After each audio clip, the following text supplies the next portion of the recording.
I think you've really done a great job of presenting the challenges we faced at that time and also the exhaustion we felt. I mean, I just remember getting 2 hours sleep every night for so many weeks that it was, I don't know, the story was worth it, but I mean, at times I was really running on very few fumes left.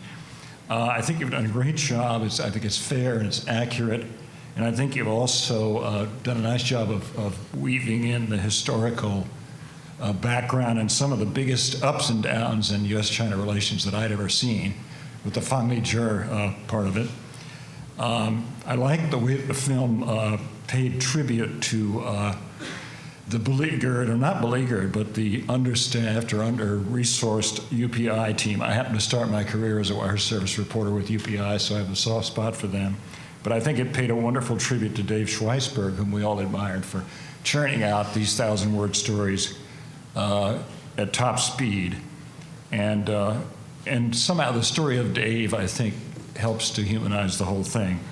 One of Dave's team, Scott Sabat, is here tonight, but I can't see him, but he's out there somewhere, over there.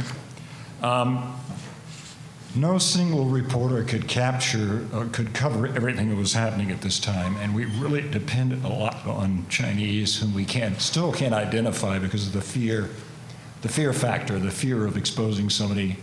You know, Jim Laurie described the terrible incident with the gentleman who went on and on television. That was a terrible preoccupation, was to try to protect people like that.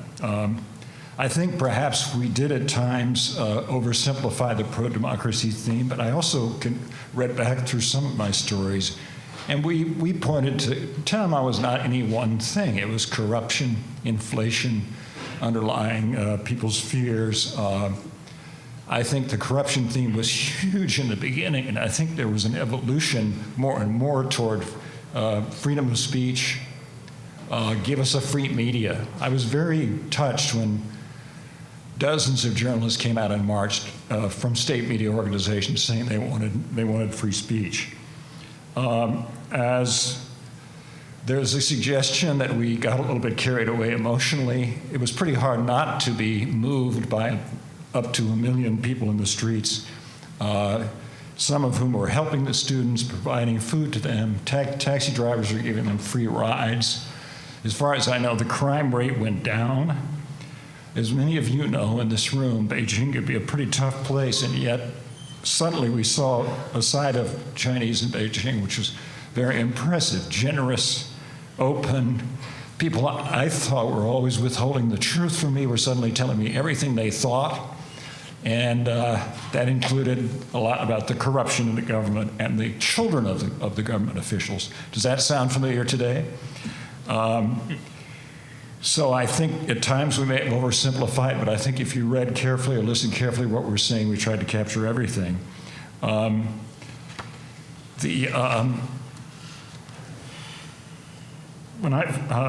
by the way, what was really exciting was everybody on that square had a story to tell. And so you wanted to talk to everybody. So it was quite exhilarating in that sense until the shutdown came. And then suddenly people who were helping us and talking to us were not saying anything and avoiding, they would look at me, they didn't want to talk to me. When I first saw the bodies of the Chinese citizens who had been shot trying to stop the troops, I noticed that none of the dead that I saw were young enough to be students. They were just ordinary citizens of Beijing. And that stayed with me and was very, very moving too, that they were trying to protect the students. Finally, we have to keep in mind that Beijing was the story, the main story, but not only part of a much bigger story. This was nationwide, and a documentary is not going to be able to capture all of that, but it was nationwide, and the demonstrations took place in more than 400 cities, and even many district towns. So I kind of rushed through this, but I want to leave a little time for my friend Jim Mann and for the questions.